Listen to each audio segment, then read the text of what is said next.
views expressed on this program are those of the hosts, guests, and callers, and are not necessarily those of this station, its management, or other advertisers. You're listening to Transformation Talk Radio.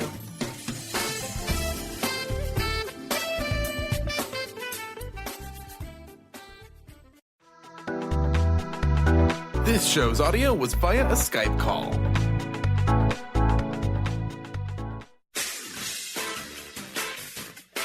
The Truth is Funny with Colette Steffen will have you thinking outside the box and riding the wave of infinite potential. Join Colette on the Higher Self Network as she provides energetic shifts and consistent results in every area of life, inspiring listeners to shine their brilliance and ensure success. Many people who shift out of limiting beliefs roar with laughter as they recognize the humor of the giant cosmic joke. The truth is funny. Shift happens. Feel instant relief. Stay tuned for more fun and release struggle and suffering. And now, here's your host, Colette Steffen.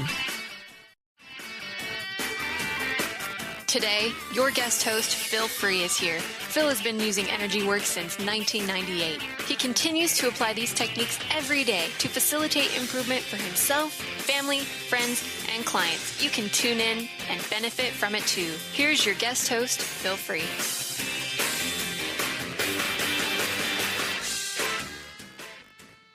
Hi, this is Phil Free.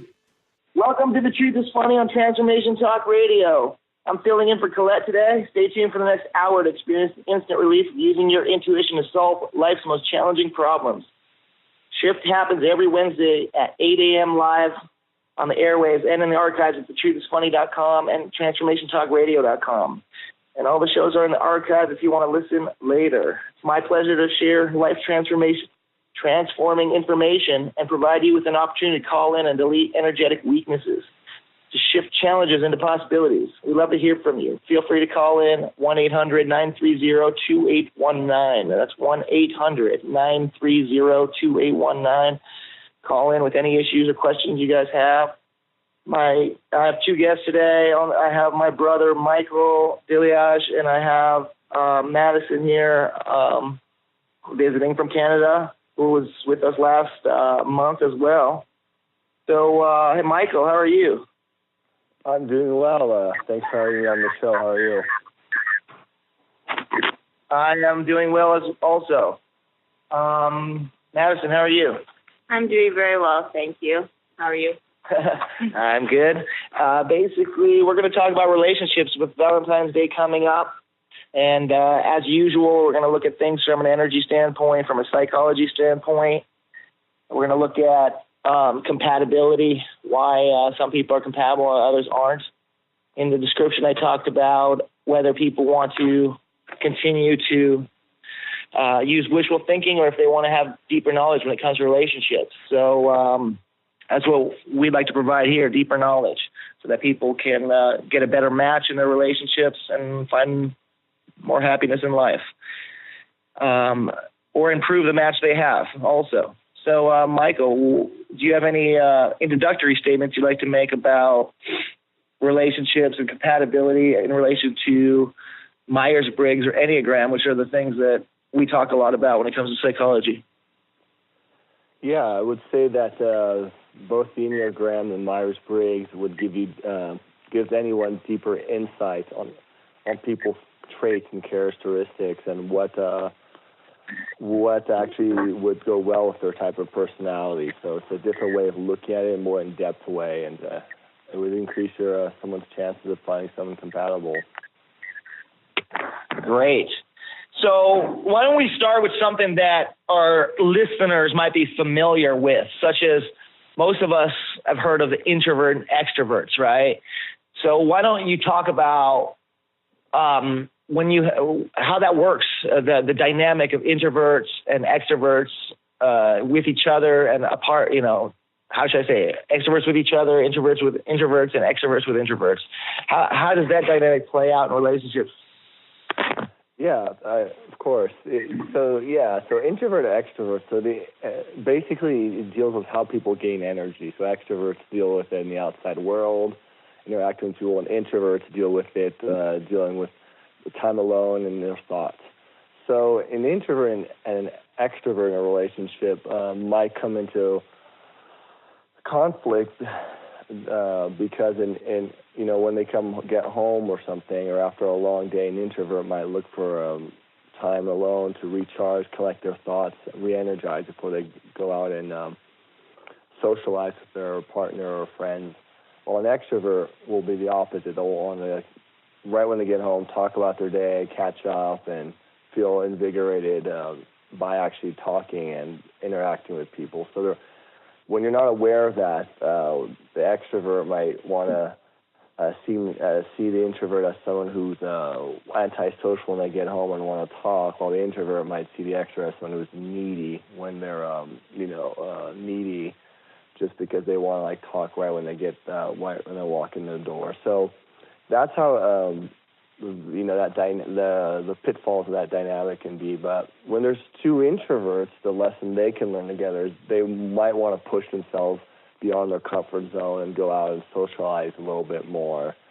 And while two extroverts might have a tendency to overdo too many activities and do too many things with too many people, might actually benefit from just doing things alone and just creating a quiet space where they can either meditate or maybe just work out by themselves or things of that sort. Okay, yeah. So I'm sure our listeners find themselves in all the categories you just mentioned. Some people are in a relationship where they're an introvert with another introvert. Some are an extrovert with an extrovert, and some are introverts with extroverts. So, I mean, I want to just add to what you said that, if you are in a, for example, introvert and extrovert dynamic, like you mentioned, and there's those issues that you brought up, that it doesn't mean that the relationship is doomed or it's a bad relationship just because you have an introvert and extrovert in a relationship. So would you want to elaborate on that at all? Yes. You don't necessarily have to marry someone who's exactly like you or your clone. Some differences is good.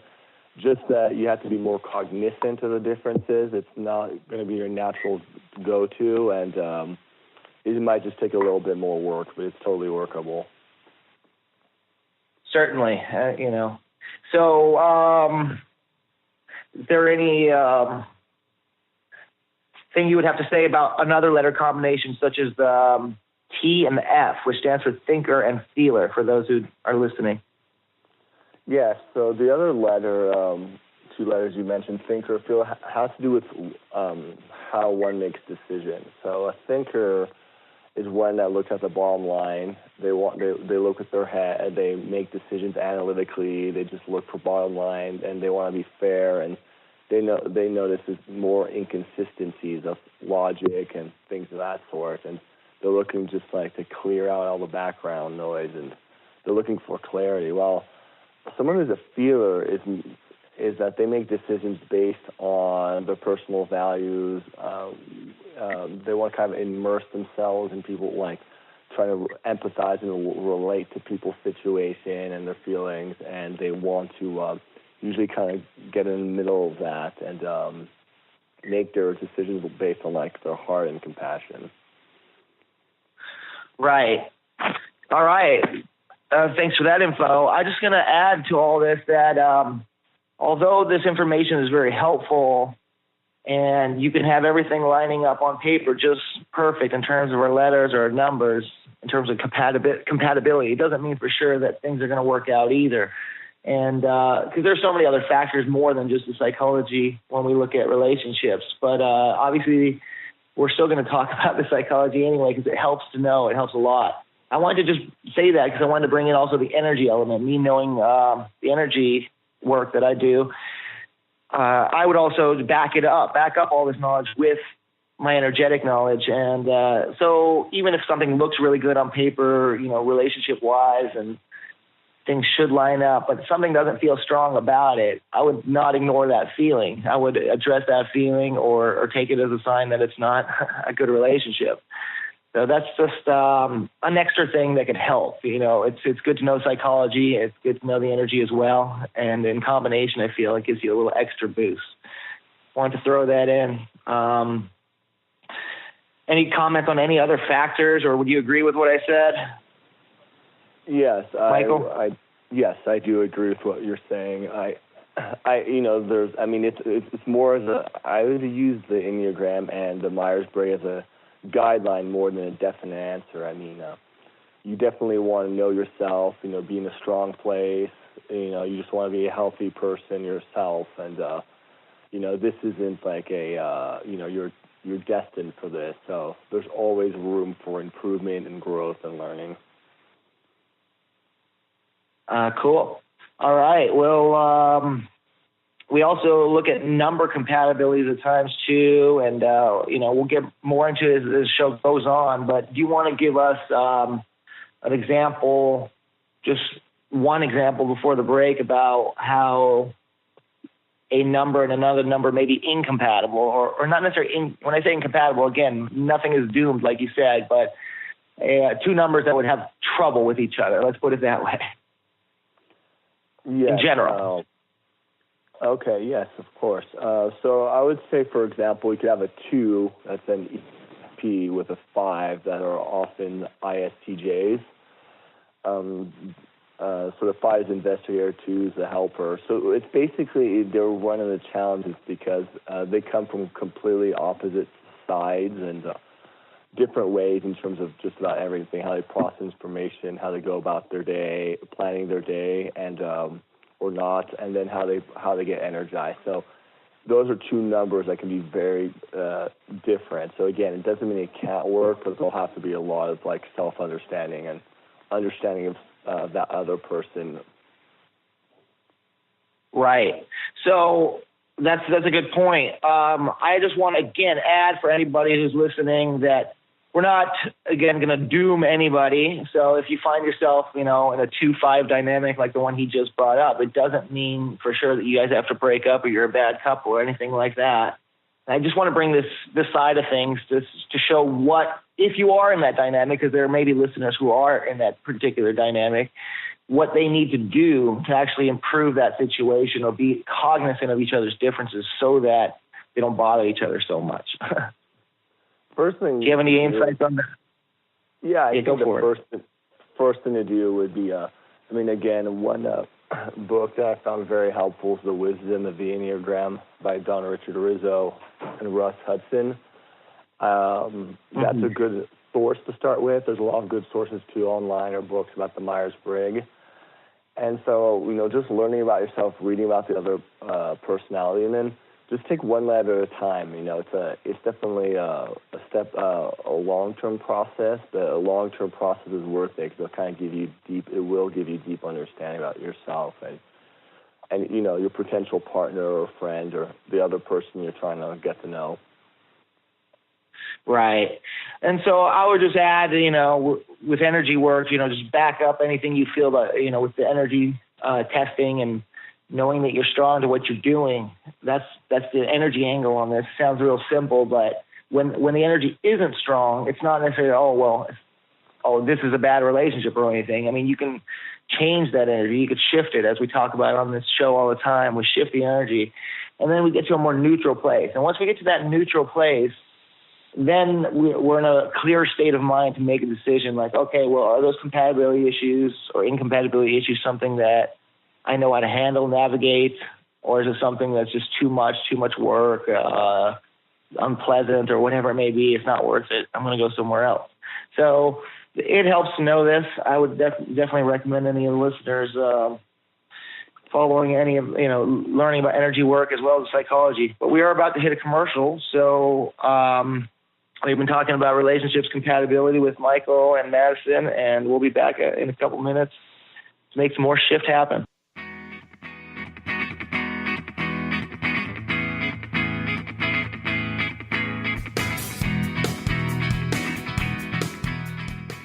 Dream on, fly high, and live adventurously on The Laura Meeks Show. Tune in each month on Transformation Talk Radio as host Laura Meeks guides you in finding your unique gifts and bringing them to life. As a certified life coach, speaker, and veteran bomber pilot for the U.S. Air Force, Laura knows how to follow a dream. She is ready to support you so you can dream on, fly high, and live adventurously. For more information on Laura and her work, visit flyhighliving.com. How would you like increased health and vitality? How would you like to avoid the onset of disease as well as slow the aging process? This is all possible through a simple, safe, and natural process. Every day we are either moving toward wellness or away from wellness. Hi, I'm Mary Jane Mack. I'd like to be your partner in achieving optimal health. Contact me now at maryjanemack.com or call 425-392-0659. Visit maryjanemack.com. Are you traveling most of your day? Do you want to take Transformation Talk Radio with you anywhere you go? Well, guess what? There's an app for that. Just go to the App Store on your Apple device or the Google Play Store on your Android and search Transformation Talk Radio. Catch all of our live shows no matter where you are. Thanks for listening.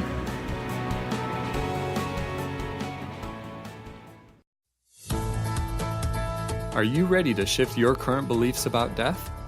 From debilitating pain and loss? Follow Angie Corbett-Kuiper as she shares that through choice, present moment awareness, and keeping an open mind that anything is possible, even in death. Tune in to Beyond Proof Radio with Angie, redefining death and loss, every first and third Wednesday at 12 p.m. Pacific on TransformationTalkRadio.com. For more, visit BeyondProof.com. Like the branches of a tree, universal knowledge, insight, and wisdom must be weaved together to bring forward to others. If you live in the Western Washington area, you will want to make the trip to Auburn and visit the new Alchemy of the Goddesses Center. Now open and offering healing sessions, classes, crystals, books, oils, and more. Find out more about the center. Visit alchemyofthegoddesses.com. That's alchemyofthegoddesses.com. Demystifying the journey on From Here to There Radio with your host, Diane Garris. Tune in every third Wednesday, 4 p.m. Pacific Time on TransformationTalkRadio.com as Diane helps you get from where you are now to the life you envision. Get ready to get unstuck and move forward. Every show features a new special segment, New Age Notes, demystifying hot metaphysical topics of the day. For more information or to work with Diane, visit DianeGarris.com.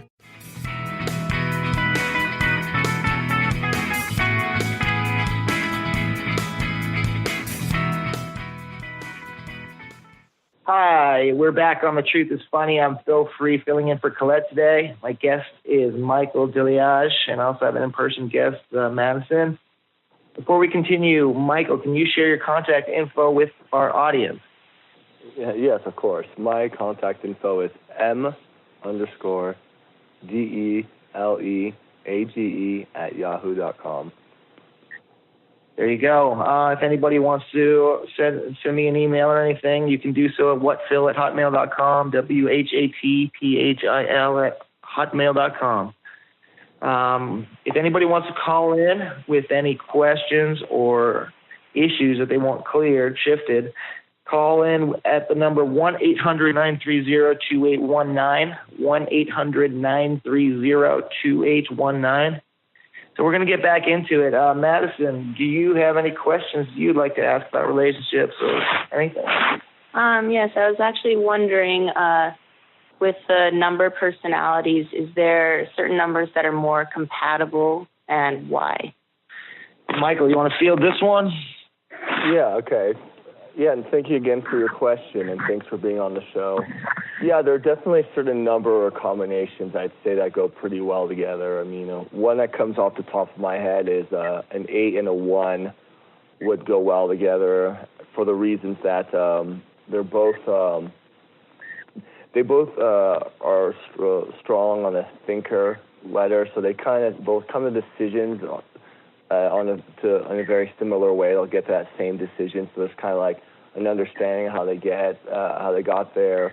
They both usually very strong on the J letter, so they love to plan. They love clarity and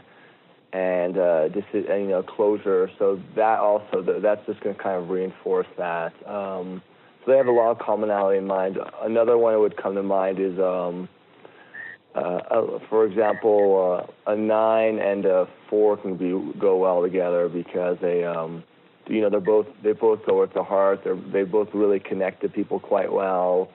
They both understand each other. They're also pretty reflective types too, because they're both generally introverts. So they'll understand a need for space and things of that sort. And so those are another quick one I would say is, for example, like a 2 and a 6 can get along quite well too, because they're both usually out, especially the 6-7. They're both outgoing. They both also make decisions based on their heart, on compassion, and they tend to be kind of like pretty easygoing types as well. So there's a lot of ways where they make the decisions and how they get energized that are going to be that they're just going to kind of like naturally understand each other. Does that answer your question, Madison? Oh, yes, it does. Thank you so much. Cool. Yeah, I just want to add, so I've been kind of doing the counter thing to what you've been saying all show long. I'm going to do it again. So even in the combination that matches, let's say like the 8-1, the first example that you use, some listeners might be in that dynamic and the relationship might not be going so well. And I think that's where it's important to look at the verticality of the relationship when it comes to the Enneagram. What am I talking about there? Do you want to elaborate on what I'm talking about when it comes to the vertical aspect of the Enneagram and health and all that? Yeah, of course. Thanks for bringing that up. That's a key point. And again, this applies to everyone. So in the Enneagram, they talk about 9 levels of development. 9 being basically where you're disintegrated, you're unhealthy, you're in a very bad place, and 1 is where you're very you're comfortable with who you are, you're in a strong place, you know who you are, and you know how to utilize the talents that you have.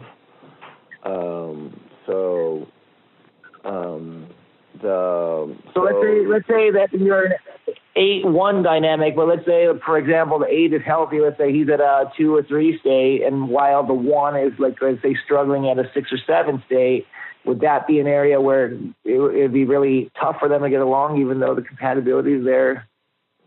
Yes, it could be, because, for example, you said the 1, when they're unhealthy, they can get to a point where they're self-righteous. They like to try to lecture on people on what the way things should be, and kind of come as if they're preaching. For an 8, for example, who's known as a challenger, who doesn't mind bluntness and people just tell it as it is, but they definitely don't like to be told what to do and bossed around. So even though they might have a lot of letters in common, if the unhealthy one's just going on a diatribe and lecturing the 8, the 8 might there will be sources of conflict from that.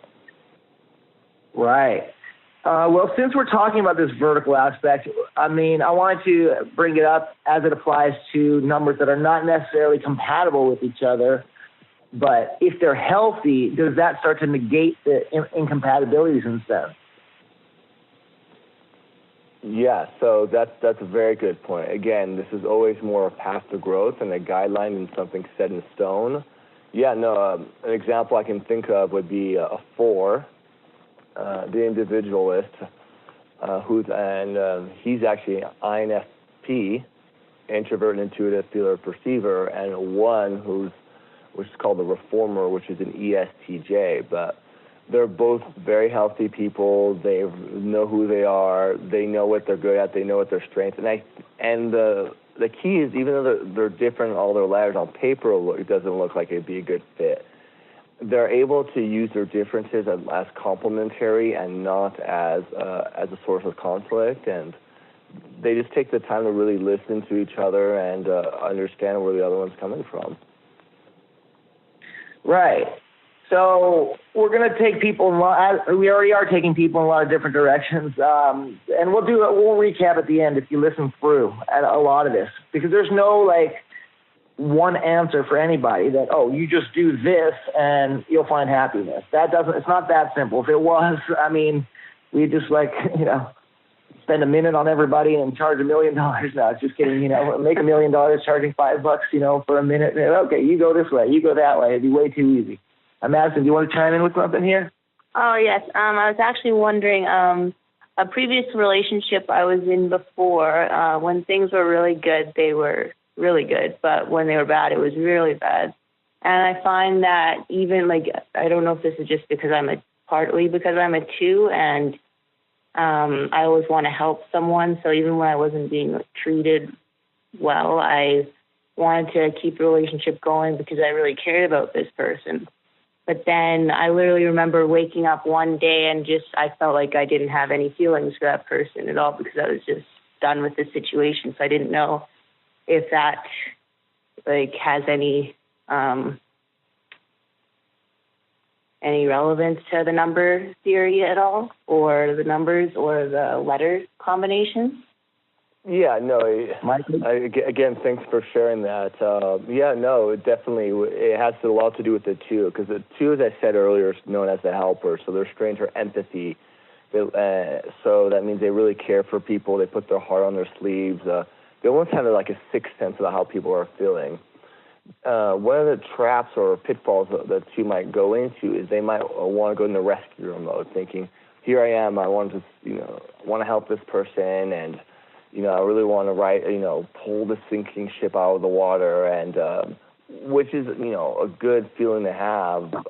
But the pitfall is that the other person has to put the effort into it, and if they're not willing to make the work, then there's not going to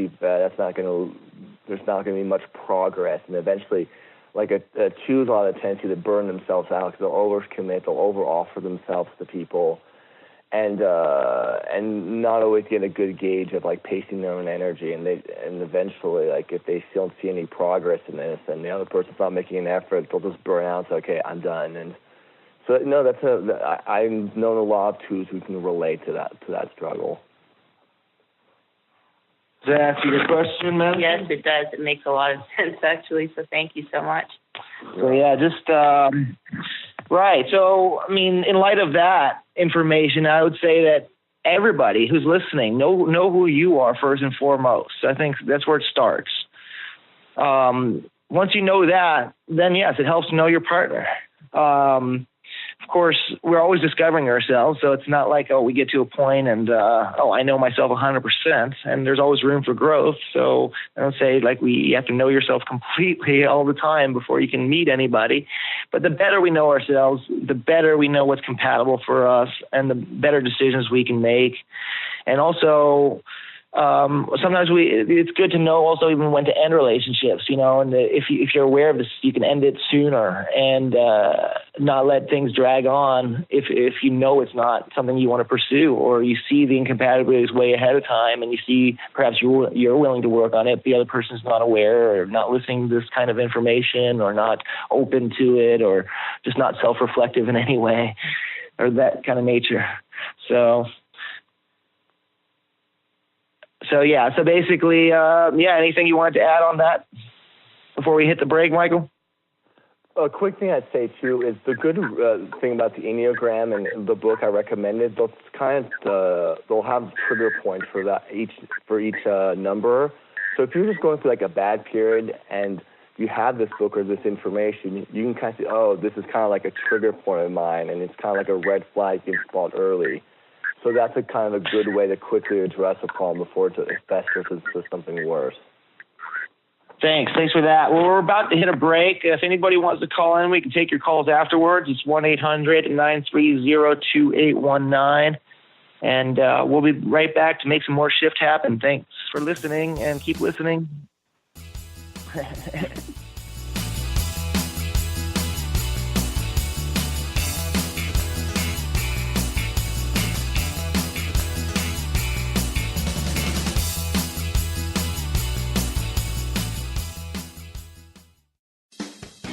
Wow. Hey, everyone. Welcome. Welcome to the Dr. Pat Show. This is Talk Radio to Thrive By. I'm telling you, I got to pinch myself some days, because when each of us gets called to do something that we so not thought was in our wheelhouse to do for a purpose that's so much greater than us, we get to show up and shine. If you would like to show up and shine on the Dr. Pat Show as a co-host or sponsor, send us an email to inspire@thedrpatshow.com. This is Peggy Snow, practitioner at Stellar Reflections, with a Stellar Reflections Minute. So many people these days are trying to find ways to relieve their stress. What happens to our breathing when we're feeling overwhelm and stress? When we tune in, we realize that we're either holding our breath or taking very shallow breath. To signal the body that all is well, which most of the time it is, sometimes all that is needed is a nice, deep breath to break the cycle.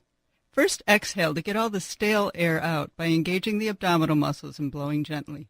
Next, take a nice full breath in, feeling it fill your body all the way down to your hips. Release fully and enjoy the freedom of movement. Notice how your body feels. Do you feel refreshed? Calmness is only a breath away. This has been a Stellar Reflections Minute. For more information about what we offer at Stellar Reflections, visit us at stellarreflections.com or call 425-999-9836. That's 425-999-9836. Do you want the knowledge and wisdom to understand where spirituality, science, and psychology intersect? Then join the Karmic Path Radio Show with Tina and Laura on TransformationTalkRadio.com Thursdays at 4 p.m. Pacific. Follow this charmingly, disarmingly dynamic duo as they explore how psychic ability, spirituality, and karmic law tie together. For more information on Tina, Laura, and their groundbreaking work, visit thekarmicpath.com. Do you know how powerful your thoughts and beliefs are in determining your experience of your life? Is it really true that simply by changing some of the words you use in your day-to-day language, that you can change your life? I'm Megan Edge. Join me on Playing on the Edge, Radical Change with Ease, with my co-host Dr. Pat on Transformation Talk Radio. I look forward to seeing you there. To find out more about Megan Edge, visit her website at meganedge.ca. Are you looking for the perfect setting for your next workshop or retreat? At Spirit Fire Meditative Retreat Center, cultivating consciousness is what we do best. Our guests count on us to create an atmosphere that supports serenity and well-being. We lead from the heart and create space for the mind. Freshly prepared meals designed with local and organic ingredients, 95 acres of beautiful woods and pastures, and a facility built with green in mind. This is what you'll find at Spirit Fire. For more information, visit spiritfireretreatcenter.com.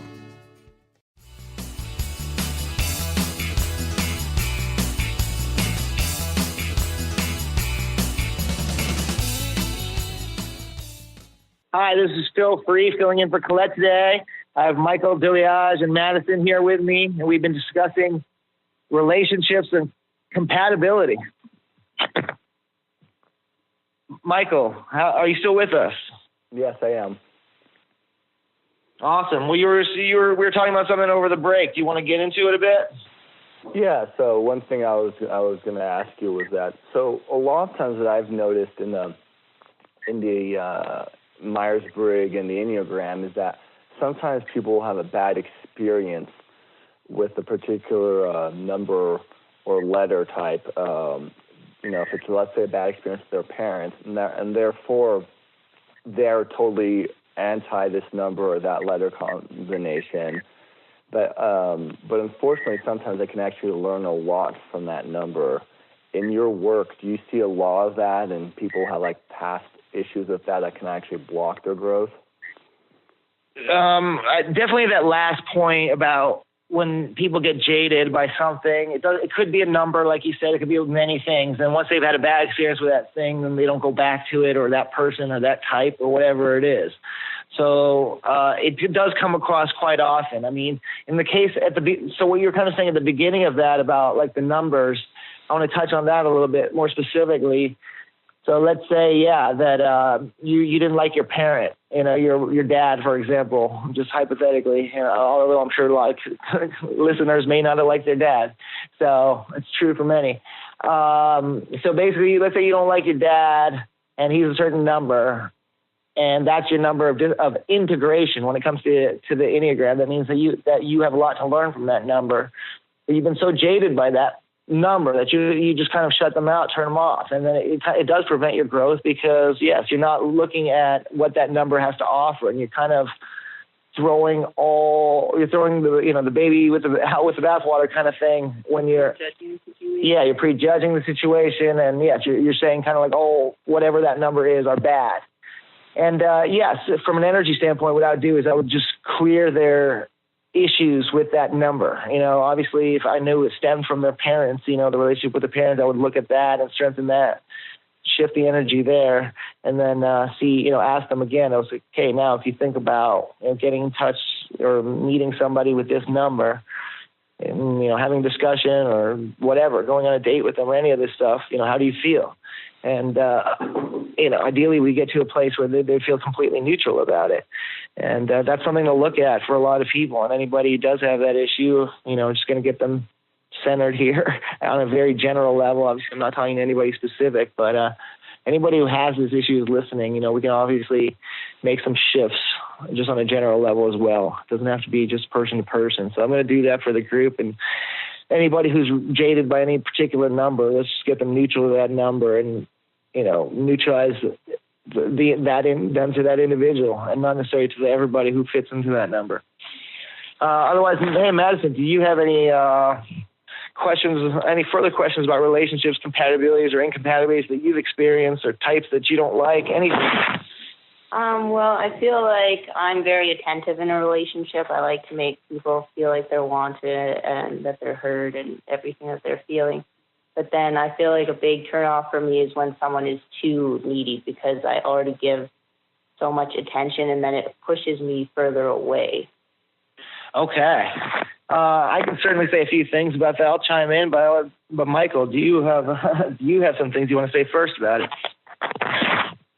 Yeah, I think it makes that it's a natural feeling to have. I mean, people want balance in the relationship. So even though, we're talking about the 2 earlier, and you being a 2, you want to help people and be there for them, and that, and you give a lot, you put your heart in there, and you want to be of service to people, but you seem to be at a healthy 2, but like it's a lot of other types, and even 2 that are unhealthy are always looking for the one to be wanted and that approval. So when they come off as too demanding, too much affirmation, too much attention, that could just drain you, because you felt like that you've given all that you can, and that you in a way almost feel like you're being taken advantage of, and that could be extremely taxing for you. Right. And does that explain anything? Oh, yeah, absolutely. Yeah, and I've obviously experienced being with a lot of people. Yeah, hanging out, having friends, just all kinds of things with all the different numbers. So I've experienced all the hanging out with people, knowing all the different numbers in my life. I certainly have experiences with 2s. I noticed, that dynamic that Madison was talking about also with other 2s. And it's my little thing, or my insight to that is also just I notice that 2s come from a place where it's a given that they're going to give and do stuff for people.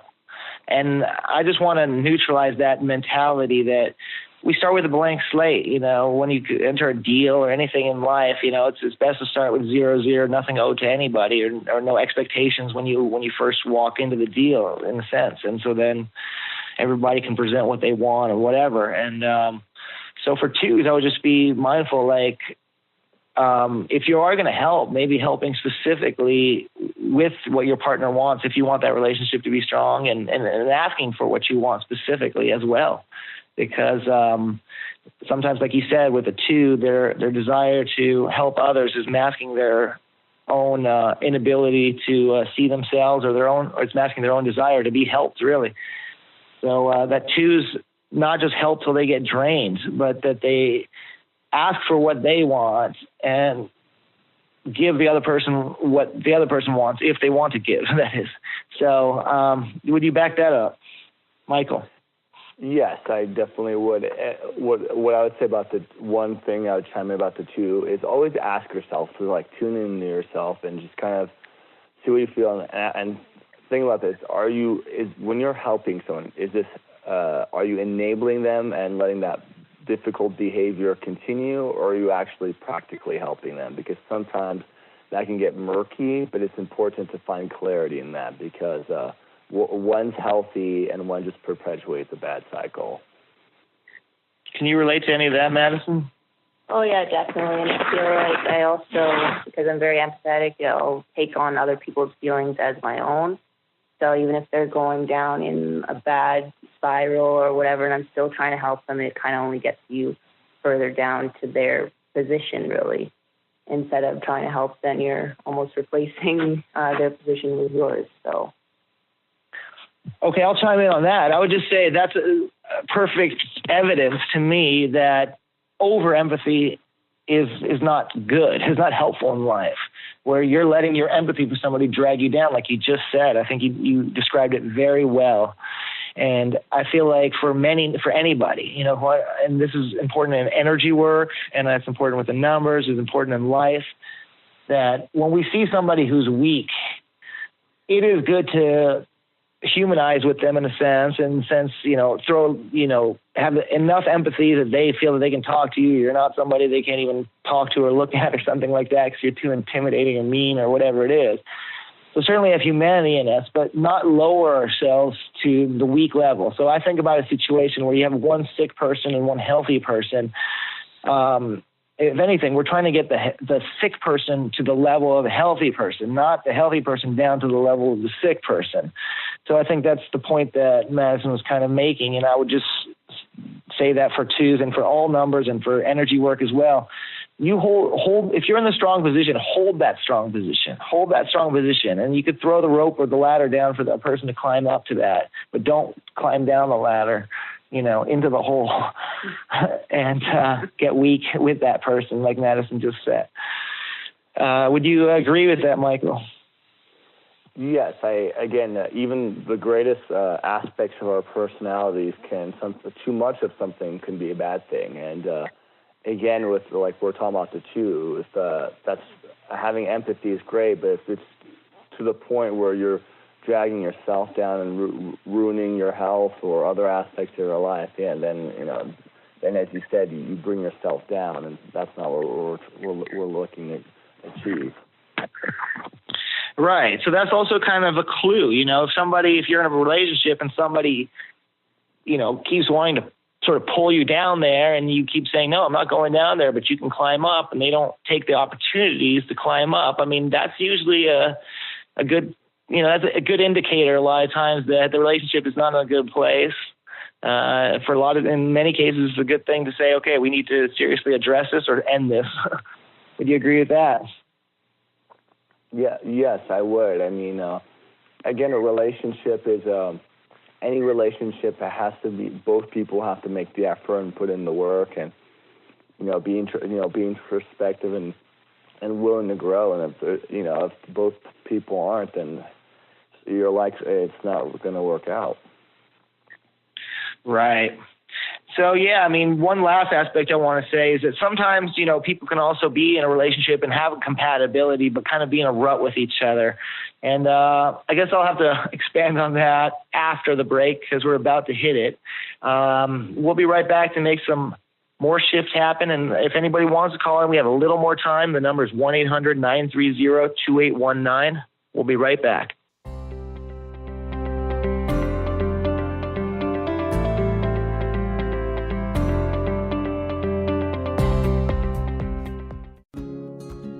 Hi, I'm Jane Matanga with Grow Your Soul Radio. Life is full of challenges and surprises. Your guidance is to move with the current, for it is in resisting the flow that creates problems. Ask your angels to help you open up your mind and heart to new ideas and fresh options.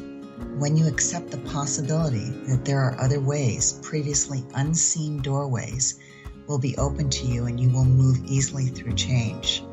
There is a solution to every problem, so look at things with eyes of love and expectation.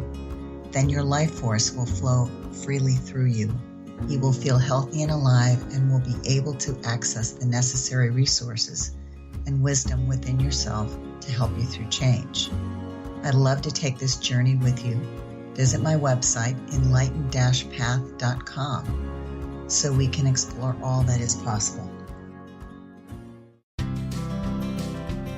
This is Debbie Pokornik with a moment for standing in your power. Self-control begins with noticing how different feelings present themselves in your body. When you're feeling sensitive, for example, your chin might quiver, tears might well up in your eyes, and your voice might catch in your throat.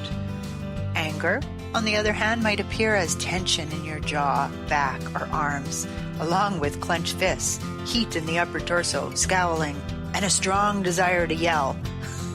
The more aware you become of your body cues, the easier it will be to recognize when you're on the road to disaster. Choose the emotions that cause you problems, then start noticing and logging the body cues that come with them. For information and to work with Debbie, visit empoweringnrg.com. That's empoweringnrg.com. Join the new Earth on the Cornelia Stephanie Show. Tune in each month as Cornelia takes listeners on an odyssey of higher consciousness to inspire, educate, and empower. Cornelia Stephanie is a spiritual teacher, passionate speaker, published author, and founder of the Empower Network. Cornelia guides people on the path of self-healing, peace, and liberation. For more information, go to corneliastephanie.com. Healing Beyond Symptom Management into True Wellness with Jessica Dooley on Purely You Radio.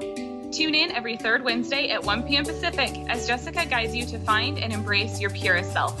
Not the self that is shown on social media, not the self that is created in your family's eyes, but your purest version of you. Purely You Radio supports true wellness, not just symptom management. For more information about working with Jessica Dooley, visit purelyyouhealing.com.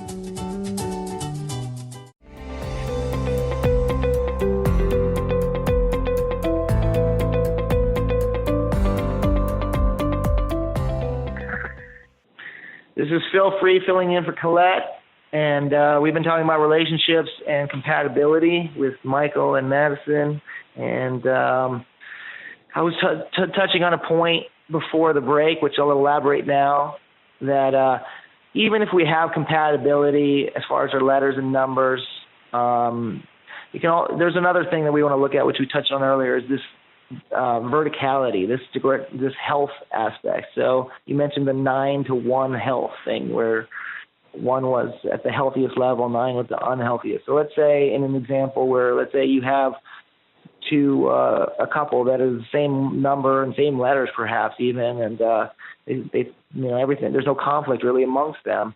But let's say they're at a sort of medium level of health. They think they may have it made, but I would still challenge that couple to grow vertically. That is, that they want to get healthier as individuals, not to just be like, oh, well, there's no conflict, so we don't have anything to grow, or there's nothing to improve on, or anything like that. There's some people may fall into that trap as well, and there's always room to grow. There's always room to get better, to know more, to be more aware, to make better decisions, really. Not to have necessarily be a better soul necessarily, but I guess we become a better soul in a sense by making strong decisions. So anything you want to add to that or elaborate with on that, Michael? Yeah, I would say that I guess it's more of a question for you. Sure.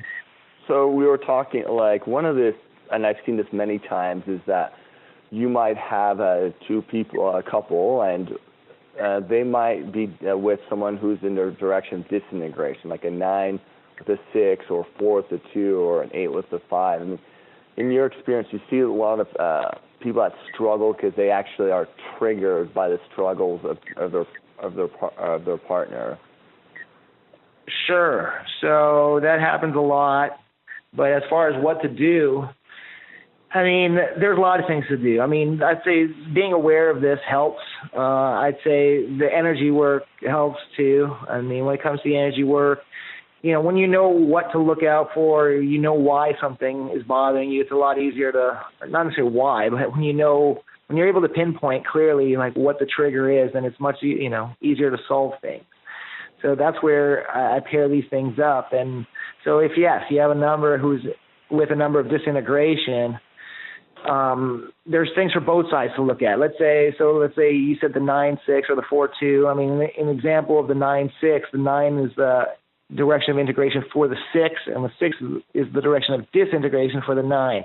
So let's say if you're the 9 in that dynamic, I would just say that understanding that the things that the 6 does badly are going to remind you of the things you do badly. And so it's actually a chance to be neutral and get strong to those things that you do badly and be reminded of those things by others, you know. So it's okay if you know what to do. That's just one thing you can change. I mean, there's so many things, but that's just one little piece of advice. If you're the 6, conversely, then you're in a situation where, that number 9 is your direction of integration. And so you may think, okay, well, that's great. You have a lot to learn. They're very stimulating to you. But that might trigger the 6 too a lot, because sometimes then they feel like, hey, I'm not as good as this person, or hey, why is it this dynamic where they're always telling me stuff and I'm not telling them stuff?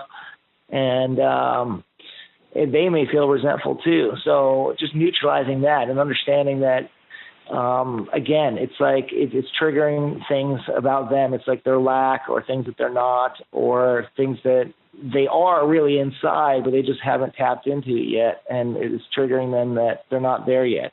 So just, either side those are just the tip of the iceberg things that come, off the top of my head. But depending on the individual I'm dealing with, or the couple I'm dealing with, there could be a plethora of other issues there. But it's a very good point to bring up. I'm glad you did. Thanks. Yeah, no, thanks for answering that. With a lot of people I know, that's they run into that a lot. So thanks for answering that. Right. So yeah, I'm just gonna say another thing about the energy. Yeah, the bottom line with all this is, if something feels strong, it feels strong. If something doesn't feel strong, it doesn't feel strong. Now, the degree of how specific you want to get with yourself will determine, how specifically well the relationship may or may not go. And of course, even with doing all your homework, things still may not go right. Or, again, it also takes a partner who's just as willing and able as you are, in a sense. Like, if one person's willing to grow and the other person isn't, you may start at the same point thinking, hey, this is a great relationship, but like 2 years into the relationship, one person's really grown and the other person really hasn't changed at all. Then that relationship gets stale, or gets bitter or something like that. So I would just say, just being aware of our energy, continuing to be strong in our energy, make strong decisions. All this stuff helps a lot. At the end of the day, if you know the stuff and continue to make weak decisions, then it's not going to help you that much. So I would couple this energy work with all of life, really, and psychology, information, and other things, that we just need to make strong decisions in life. But otherwise, we did take people through lots of twists and turns tonight, so I want to do a little bit of recapping here. So yes, we have compatibilities, but the compatibilities, while usually statistically good, they can also be our downfall if we're not careful. Meanwhile, we have incompatibilities that, even though they look incompatible on paper, if people are healthy enough or aware enough and know what to do, they can navigate those and actually still have a very healthy relationship, like that 4-in-1 couple that you brought up earlier. Anything else you want to add to what I'm saying here, Michael? Yeah, I definitely agree with what you're saying. Again, we've talked a lot about compatibility and similarities and differences, and yes, a lot of times people, statistics do say that even though there's that old adage that opposites attract, there might be that initial draw, but down the road that could be source of conflict. Well, a lot of numbers that I've seen that tend to be compatible are numbers that have very similar letters. But so that's good to know that, and there'll be more natural understanding. But also, on the other hand, I don't think most people want to marry their clones. So if you have two people who are very similar, but let's say are both very strong in one area, but then they're very weak in the other area, then as a couple, that dynamic might not be very strong, because they encounter this issue and they're both weak at it, and then they kind of come at a crossroads. So just knowing that if you have the same number or same letters, there'll be more natural understanding, and that could work great. If you're a very different number with very different letters, that it's probably going to take more work. There's going to have to be a lot more time to understand the other person, because they're coming from totally different points of view. But it is very workable. Again, this is more of a guideline than something that's definite and unchangeable. There's always room for growth. Madison, do you have any thoughts, insights, or questions before we wrap up? Yes, actually, I was wondering, is it, if you've been, I guess this goes maybe back to what we were talking about earlier, where if you have a bad experience or something with a certain number and you might prejudge that, is there a way to try to figure it out in a different way and try to give that person a chance, or to completely not try to forget, I guess, your situation you had before, or a bad situation? Right. Well, I'd say from an energy standpoint, we definitely want to just clear any baggage that we're carrying from the past, and we don't want to punish any future people we met because of the people in the past. Mm-hmm. Certainly, we can identify character traits that are similar, or personality traits that are similar in somebody that we're meeting and somebody we didn't like in the past.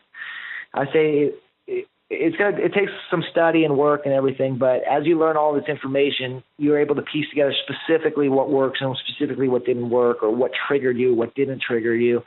And then also you have a roadmap of how to navigate if it's worth it, So it's really like, even though I found myself in situations where I know how to solve a lot of things and solve conflicts with people, but I realize the other person isn't ready or willing to solve the conflict. So I might try, but then I realize, okay, well, it's not up to me to do this entirely. So if it's there from both sides and there's a balance, then maybe it is worth, fixing those things. If there isn't a balance, you just be aware of it on your end of things and make wise decisions from there.